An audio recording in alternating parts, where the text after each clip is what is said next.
Bonjour et bienvenue dans ce nouveau tutoriel Blender. Alors dans ce tutoriel, je vais vous montrer comment faire des courbes un peu délirantes, des courbes un peu folles, qu'on aurait du mal à faire avec le système de courbes classique de Blender qui se trouve ici, donc c'est-à-dire avec des courbes de Bézier, de cercle, de curve. Là, je vais vous montrer des courbes qui s'entortillent dans tous les sens, qui font des spirales, qui font des ressorts, qui font plein de choses. Vous verrez tout entièrement paramétrable, c'est vraiment génial.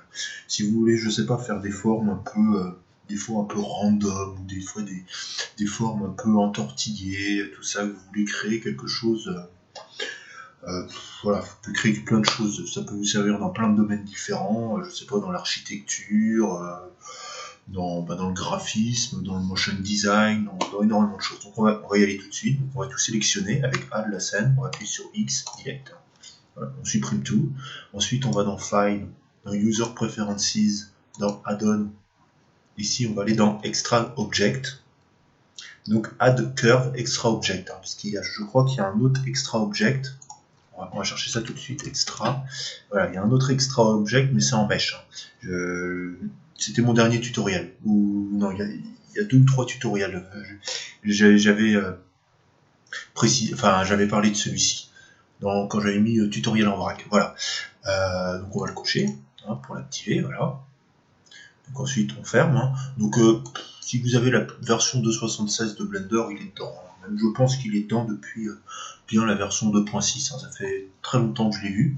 Je l'avais pas encore trop exploité, mais voilà, c'est assez intéressant. Donc ça a été créé par plusieurs auteurs. Et puis c'est en version 0.1, mais ça marche très bien, il n'y a aucun bug quasiment. Enfin, je n'ai pas vu, moi, en tout cas.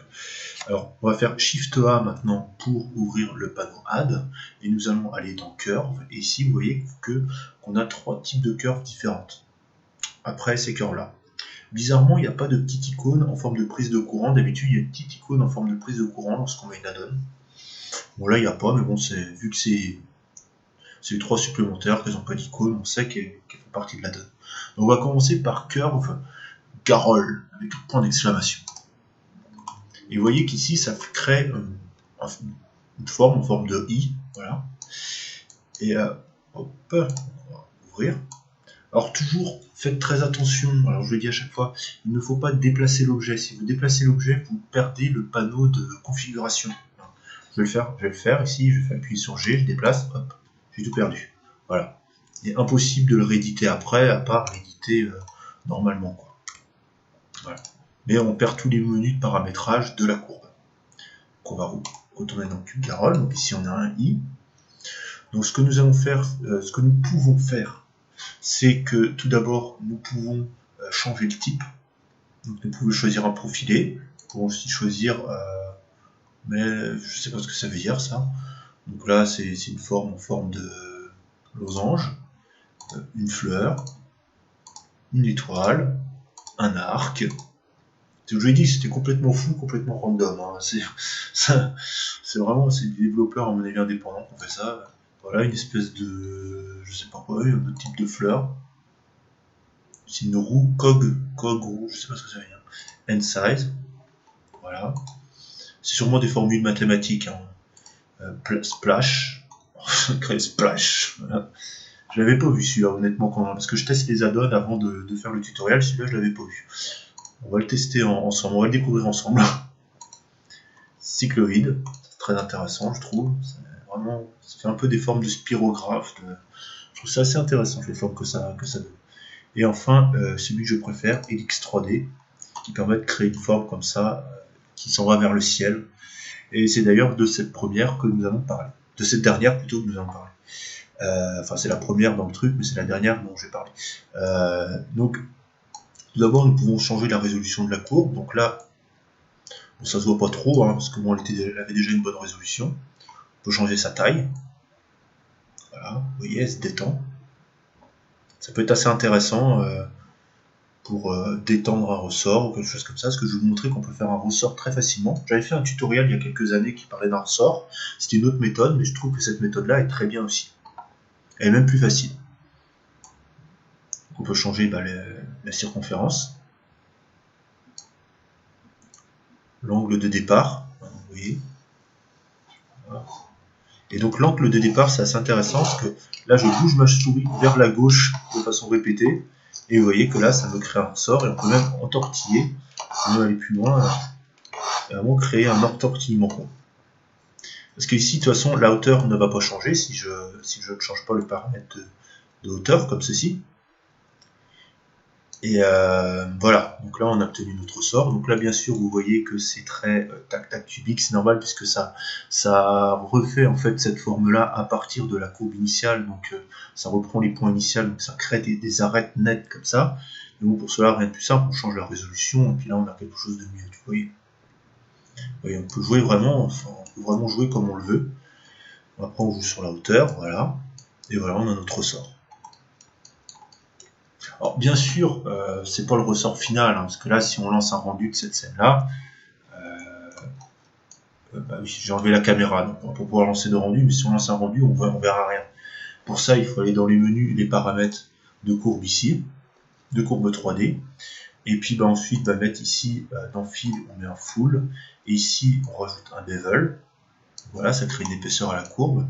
Et ensuite, bah, vous voyez que qu'on a 4 côtés, c'est un peu segmenté, donc on rajoute de la résolution ici.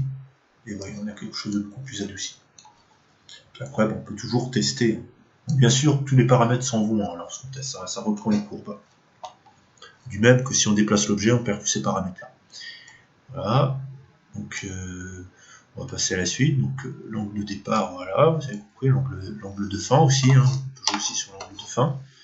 Voilà. Puis bah, après, on a des variables. Voilà. Vous voyez, une variable vers le bas. Et on va détendre. On peut d'ailleurs faire une tornade comme ça. Ça peut être assez intéressant. Voilà. Même créer une valeur négative, donc ça crée des distorsions.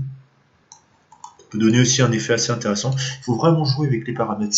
Ces addons-là, on ne peut pas savoir trop à l'avance. Si on connaît quand même quelques valeurs, mais faut vraiment jouer avec les paramètres et on obtient des choses des fois assez délirantes, des choses auxquelles on ne s'attendait pas du tout. D'ailleurs, je reparlerai de cet addon-là pour d'autres créations. Bon, là, je fais un tour rapide.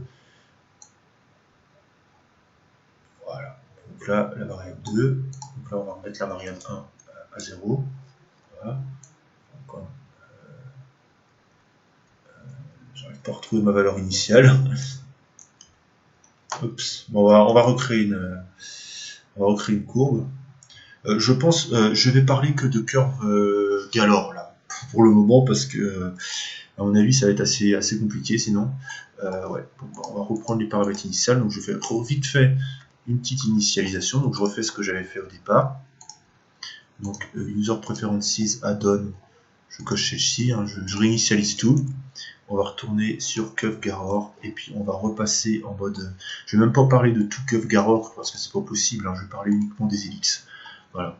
Donc on va rajouter une hauteur. On va augmenter la taille comme j'avais fait. Voilà. Un petit coup de résolution. Voilà. Et on va modifier cette valeur. Voilà. Et la valeur. Voilà. Donc ici on a une valeur qui joue sur la totalité et ici on a une valeur qui joue sur le bout. Et puis je vais vous montrer, lorsqu'on fait une valeur très forte, ben ça fait n'importe quoi. Et après on peut retourner à 0, voilà, on retrouve notre valeur initiale. Donc on peut choisir ici, on est en polygone, en courbe polygone, mais là on peut passer en heure ou en Bézier, ça change absolument rien. Donc voilà pour ce qui est de Helix 3D. Donc on va passer vite fait à un autre, on va pas tous les faire, parce qu'il y en a qui se ressemblent beaucoup. Donc par exemple on va passer à étoile. Donc ici on a une étoile à 8 côtés, puisque ici on a 8. Hein. Donc là on choisit le nombre de côtés qu'on veut à son étoile. Si on a 2 côtés, bah, ça fait un losange. Si on a plein de côtés, bah, ça fait une étoile avec plein de côtés, un soleil. Voilà, on peut repasser une étoile, voilà, comme celle-ci. On peut rajouter un twist. Donc ici, bah, on va vraiment twister. Voilà. Twister l'étoile. On peut vraiment rajouter un paramètre de twist. Hein. Simplement, twist, ça veut dire entortiller. Quoi. Le rayon intérieur, le rayon extérieur. Donc ici, c'est comme si on avait deux cercles en fait. C'est comme si on avait un cercle ici. et un cercle intérieur. Voilà. Et donc là on augmente, bah là c'est enlevé mon dessin, mais voilà le cercle intérieur, et là le cercle extérieur. Voilà. Ça joue sur les pointes.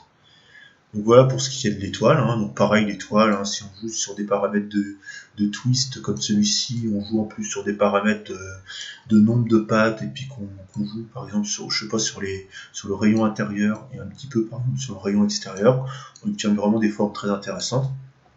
Pour peu qu'après on utilise ça, alors bon, on sélectionne tout, je sais pas, on va faire les extrusions, pardon, ça marche pas parce que c'est des courbes, mais parce que les extrusions pour les courbes, en fait, elles se font ici, hein, dans le paramètre extrusion. Donc là, ouais, on va repasser. Donc là, l'extrusion, bah, par contre, se fait sur tous les côtés de la courbe, hein. C'est-à-dire se fait à l'intérieur, l'extrusion se fait à l'intérieur. Voilà, on peut obtenir comme ça une géométrie assez intéressante. Ça peut donner, je sais pas, une espèce de... Je sais pas ce que ça peut représenter, mais on peut comme ça jouer, créer des formes vraiment complètement absurdes et donner. Moi, je trouve que ça donne des choses quand même très intéressantes. Même si à première vue on voit pas à quoi ça peut ressembler, on peut vraiment utiliser Blender comme un outil créatif. Et justement, j'essaye d'insuffler ça. Mes tutos peuvent paraître des fois un peu étranges, un peu longs, mais bah, c'est la façon dont j'ai envie d'en parler. Et j'espère qu'elle vous plaira également. Donc on va aller en voir un autre. Donc on va retourner sur Curve Garor. Je crois qu'on n'en aura jamais fini avec celui-là. On va aller dans les arcs. Les arcs, c'est aussi très très intéressant. Donc on va appuyer sur le point de pavé numérique pour se fixer sur l'arc. Oh là, on s'est mis un peu loin là. Je suis désolé, mais on va tout recommencer encore. Je vais vite. Ça va très vite, hein, vous voyez. On a juste à tout sélectionner, tout supprimer, on met la donne et puis hop, c'est bon. Je sais qu'il y a des moyens plus simples, on peut enregistrer, configurer de base qu'on veut cette add-on-là, tout ça. Enfin, on peut configurer énormément Blender, mais bon, voilà. Je le fais pas pour l'instant, mais c'est vrai que vous sachez que c'est possible de le faire. Donc on va utiliser les fleurs, tiens, ça peut être sympa ça. Donc, pareil, bah, ouais, ça ressemble énormément aux étoiles en fait. Nombre de pétales, voilà. Si on met que 2 pétales, ça fait je sais pas quoi, ça fait un truc bizarre. Voilà, donc voilà la taille des pétales, comme ça. Hein, ça on a ça en plus que des étoiles. En fait, ça peut servir, en fait, Flower, c'est un peu une version améliorée de Star. Parce que vous voyez qu'ici, si vraiment on met la valeur à 0,01 du pétale, on a quasiment une étoile. Pas tout à fait, hein, parce que si on zoome vraiment sur le point, on voit qu'on a une arête ici, mais potentiellement c'est une étoile.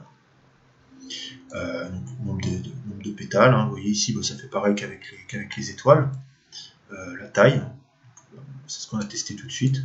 Bah, pareil que les étoiles, rayon intérieur, rayon extérieur. Voilà, on peut créer une astérix. Ça fait une astérix si vous voulez. Je sais pas, faire quelque chose, tirer comme ça. Ça peut donner un effet assez intéressant. Et extruder, ça peut donner, je sais pas, si on augmente par exemple le rayon intérieur. Voilà. On augmente, mettons, le rayon intérieur. Alors je suis désolé, je digresse beaucoup, mais il y a des choses qui me viennent comme ça et je trouve ça très intéressant. Et j'espère que vous trouverez ça aussi très intéressant. Peut-être que je découperai ce tutoriel en plusieurs tutoriels, parce que là, à mon avis, je regarde vite fait. Ah, moi je suis comme ça, moi je suis assez nature. C'est vrai que je fais pas de montage dans mes tutos, je fais vraiment brut de décoffrage, c'est-à-dire je publie ce que j'enregistre. Hein, je fais pas de montage, je fais pas de coupage parce que je préfère passer du temps sur Blender. Je préfère passer du temps à vous expliquer des choses sur Blender et à me développer, enfin à m'améliorer dans Blender plutôt que de faire du montage. Voilà. Donc je publie les choses telles que je les fais et puis bah, après ça plaît ou ça plaît pas. Voilà, c'est ma politique. Et ça me permet de créer beaucoup plus de contenu que si je faisais attention tout ça. Le montage et tout ça, j'en aurais bien assez lorsque je vais reprendre les vlogs. Voilà. Puisque oui, je vais reprendre les vlogs, mais ça prend un peu de temps, donc pour l'instant, je me concentre sur les tutos. Donc voilà, donc là, ici, ce qu'on peut faire, donc on va perdre tous les paramètres si on fait ça, mais on va essayer de faire CTRL-ALT-C, Shift CTRL-ALT-C, voilà. Et non, c'est pas ça, c'est Alt-C. Voilà, c'était Alt-C, et on va mettre Mesh from Curve. Donc ça va transformer la courbe en mèche. Voilà. Donc on avait une courbe, maintenant on a un mesh. Un mesh pas très beau au niveau de la topologie, vous voyez que ça fait un peu n'importe quoi. Mais c'est pas très grave pour l'exemple que je vais vous montrer. Ça peut se nettoyer ça. Voilà. Donc ici on peut tout sélectionner, et on fait une extrusion. Voilà. Et vous voyez ici on peut avoir une sorte de, pas de bâtiment, mais bon, ce qu'on peut faire aussi également, c'est qu'on fait un CTRL 3 comme ceci. Et puis on fait un CTRL R, hop, et hop. Bon, c'est très rudimentaire, hein. Normalement faut pas trop faire ça. Mais voilà, on obtient je sais pas, une sorte d'étoile. On peut aussi faire par exemple ici une arête voilà, à l'intérieur, et on peut rajouter comme ça des formes. Voilà. Et là tout de suite on obtient quelque chose d'un peu plus intéressant. On peut obtenir une espèce de fleur. Voilà. Hein. Vous voyez, il y a des milliers et des milliers de possibilités. Il n'y a jamais une seule façon de faire de la 3D. C'est ça que j'adore avec la 3D, c'est ça que j'adore avec Blender, parce que je trouve que Blender, pour avoir vu, enfin j'ai pas essayé d'autres logiciels, mais pour avoir vu des tutos d'autres logiciels, je trouve que Blender au niveau créativité, vu qu'il y a plein d'add-ons et tout ça, ça permet énormément de pouvoir s'exprimer de façon créative. C'est pour ça que j'adore ce logiciel. On va retourner dans Curvegator, on va réinitialiser vite fait, voilà. Donc on sélectionne tout, on fait X, on refait Shift A, non, on va dans User Preferences Add-on et on va cliquer sur Curve, hop, et puis on va faire Shift A, on va retourner sur Curvegator, voilà, et nous allons aller dans Splash, tiens, celui-là je ne connaissais pas du tout, et ça va être le dernier que je vais faire pour ce tuto, je vais le faire en plusieurs parties ce tuto, parce que on est déjà à 16 minutes, hein. Juste pour une review d'add-on, je trouve ça un peu gros, quoi. Mais bon, voilà. Juste un petit truc, je dis ça comme ça en passant, je sais je parle beaucoup, j'aime bien parler de moi. Je vais publier énormément d'add-on. Enfin, comme je disais tout à l'heure, c'est ma façon de faire en fait. Là, je compte publier énormément de tutoriels, hein, parce que j'ai envie de proposer beaucoup plus de contenu sur ma chaîne. J'avais pensé faire du montage, j'avais pensé faire ajouter énormément de choses dans mes tutos, tu sais, bien les monter, tout ça, mais finalement c'est pas quelque chose qui correspond à ma personnalité. Ma personnalité, c'est de faire quelque chose, pour présenter des trucs comme ça, même des trucs que des fois que j'ai à peine testé, quoi, que je teste avec vous en direct, et des idées qui me viennent et tout ça, je préfère partager comme je le fais maintenant. Voilà, donc il y en a certains que ça va barber, je vais perdre du monde peut-être en faisant ça, mais je vais sûrement aussi faire des tutos beaucoup plus longs, je vais essayer de faire des tutos d'1 heure. D'ailleurs, c'est ce que je vais faire maintenant. Il est déjà 11h du soir, mais là je vais faire un tuto d'1 heure.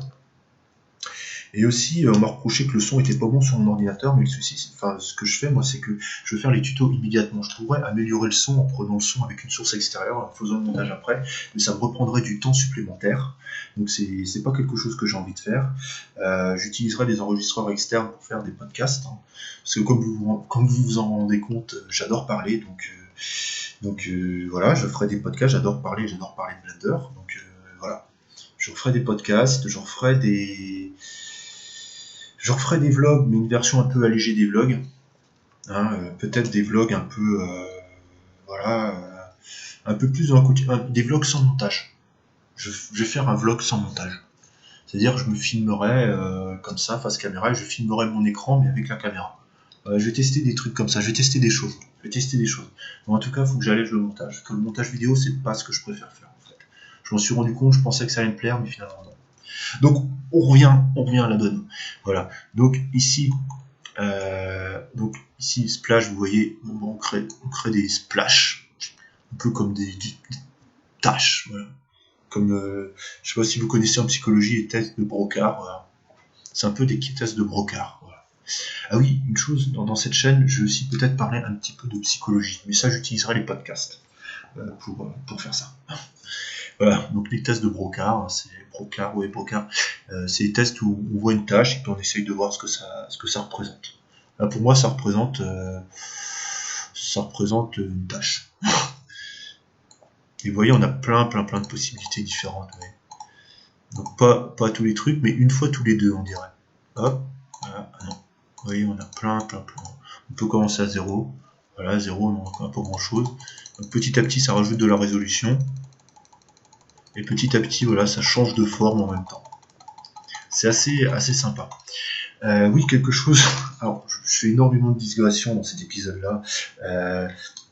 Je parlerai aussi de programmation en Python. Je pensais à ça parce que j'aimerais bien savoir comment ils ont programmé ça, ce truc-là, ce truc de fou. Voilà. Je vais vraiment faire un podcast pour parler de tout ça. Voilà. Et donc on a le rayon extérieur. Vous voyez, ça augmente le rayon, et en même temps ça change la tâche à chaque fois. C'est assez random, quoi. C'est un peu chiant d'une certaine façon, parce que on sait pas sur quoi on va tomber à chaque fois, quoi. On sait pas ce que ça va donner, donc les trucs random c'est bien, mais c'est pas top. C'est pas top, je trouve. Ici, on a les splash, voilà. Donc ici, voilà. Donc là déjà, on peut avoir quelque chose d'assez intéressant, parce que là c'est le scale, donc ça crée notre tâche petit à petit. Ouais. On peut vraiment créer, voilà. On peut aller passer de quelque chose de très simple, comme ceci, à passer à quelque chose de beaucoup plus compliqué, comme ça. Les graines, seed. Donc là, ça donne des splashes différents. Et puis là, on change la base. Donc là, ça augmente la tâche, en fait. Donc cet outil est assez déroutant. Alors on peut changer pareil, hein, on peut passer en courbe poly. Donc ça ressemble, les courbes poly, ça ressemble à des polygones. Les courbes NURB, vous voyez, c'est beaucoup plus... voilà. C'est plus dans l'esprit de la tâche. Hein. C'est vrai qu'il faut plus utiliser des courbes NURB pour ça. Et des courbes Bézier. En 3D. Voilà. Donc en 3D, donc oui. Donc là en 2D. Alors explication des courbes 2D, 3D. Donc les courbes 2D, parce que là on pourrait croire que là c'est en 2D et là que ce serait plus 3D. Mais non. Ici en 3D, ça veut dire que tu as ta courbe comme ça. Désolé, je te tutoie. Hein. Mais et puis après dans Curve, bah, tu rajoutes du volume. Quoi. Voilà. Donc là ça te fait une courbe 3D en fait. Et la courbe 2D, bah, c'est que ça te fait quelque chose de tout plat. Voilà. Mais rien ne t'empêche après de réutiliser par exemple cette tâche-là, de passer par exemple en mode edit, de tout sélectionner et de faire une extrusion. Donc là ça marche pas, CTRL Z. C'est normal, parce que l'extrusion se fait plus comme ça. Voilà. Avec une curve. Voilà. On peut redimensionner. Vous voyez, c'est assez intéressant hein, comme type de courbe. On peut vraiment créer quelque chose d'assez très intéressant. D'ailleurs, même ce qu'on peut faire ici, c'est qu'on peut passer, on peut faire Alt K. Non, c'était pas ça. Non, il faut que j'enlève l'extrude. Voilà, et ici, je passe en mode edit, je passe en mode 3D peut-être. Alt K, non. Non, Alt C ça marche pas dans ces cas-là. Il faut avoir la courbe brute en fait pour faire Alt C. Voilà. Bon, ça marche pas. Bon, c'est pas grave. Donc voilà. Donc on va en rester là pour ce tutoriel. Je vais en faire un deuxième là, quasiment à la suite pour expliquer d'autres fonctions de ces superbes add-ons.